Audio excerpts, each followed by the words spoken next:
Bismillah ar-Rahman ar-Rahim.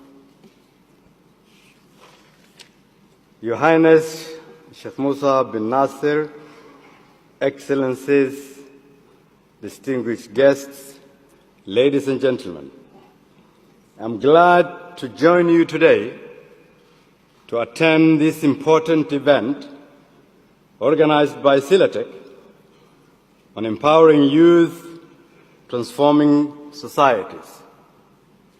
I would like to begin by congratulating Silatec, its patron and founder, Her Highness Sheikh Musa bin Nasir.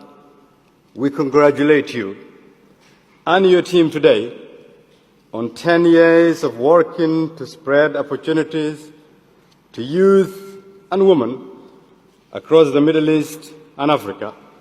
We are grateful for the services and the support you've been rendering to our people.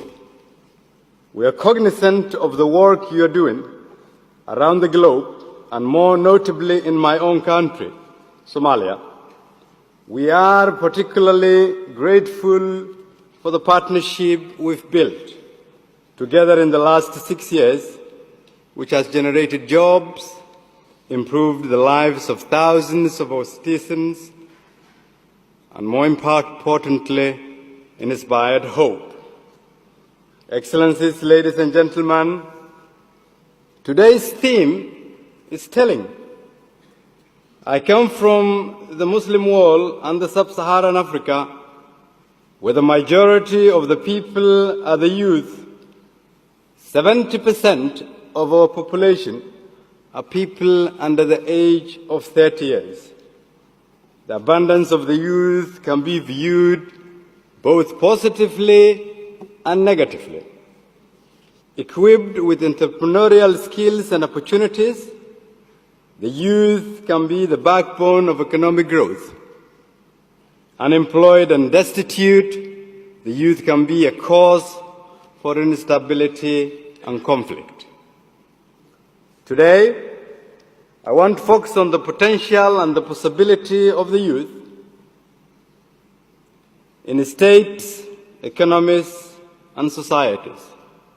In the history of my own country, as the name of the nationalist movement party reveals, the Somali Youth League, the youth were at the center of the independence movement and the post-colonial state-building process.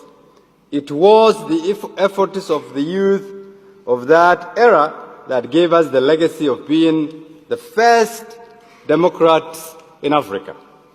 It is only in our recent history and under the misguided leadership of older generations that the energy and potential of our youth was utilized for clanism and extremist agenda. It is my argument today that revival of Somalia's glorious past and its future depends on its youthful population. It is therefore the responsibility of our generation to help our youth reclaim their hard-earned heritage and give them the opportunity to reshape our nation and their destiny.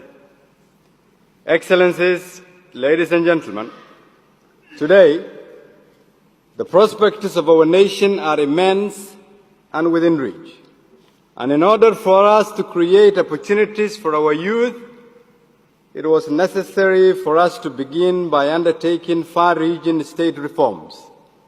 Reforms that are inclusive, based on fair mechanisms, and cater to our people's hopes and aspirations.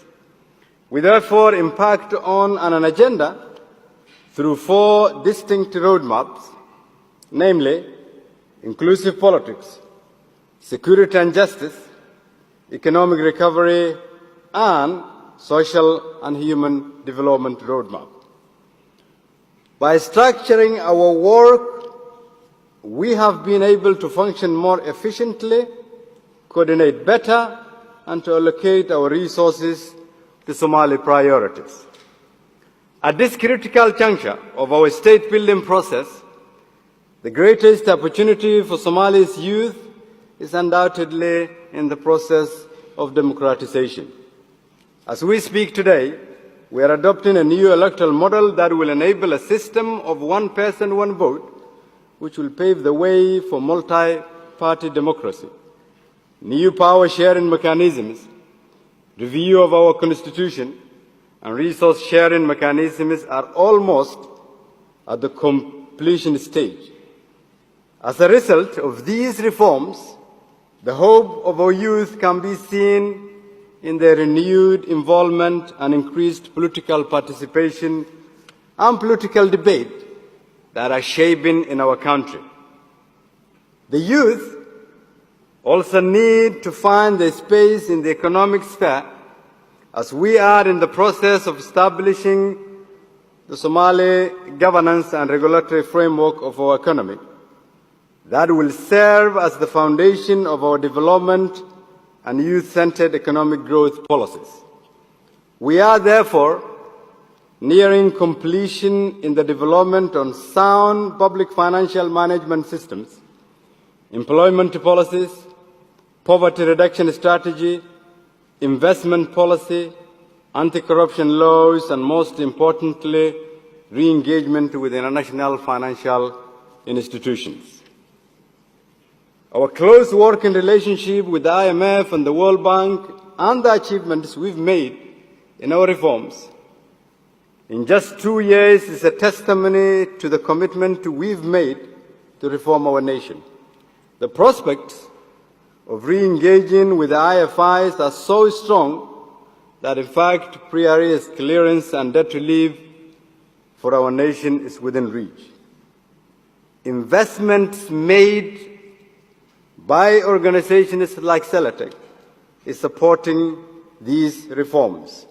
We are also undertaking massive initiatives to reform our public sector at large, focusing on unprecedented security sector reform and civil sector reform. We're taking bold and strategic decisions to give our youth an opportunity to take up leadership roles in both these critical sectors. The formation of a new institution with the youth at the helm will not only empower them but also lay the foundation for healthy state-society relations. Just think about it. With 70% of our population being youth, every policy devised, every company established, every sector invested in, every job created is an investment in the youth in our country.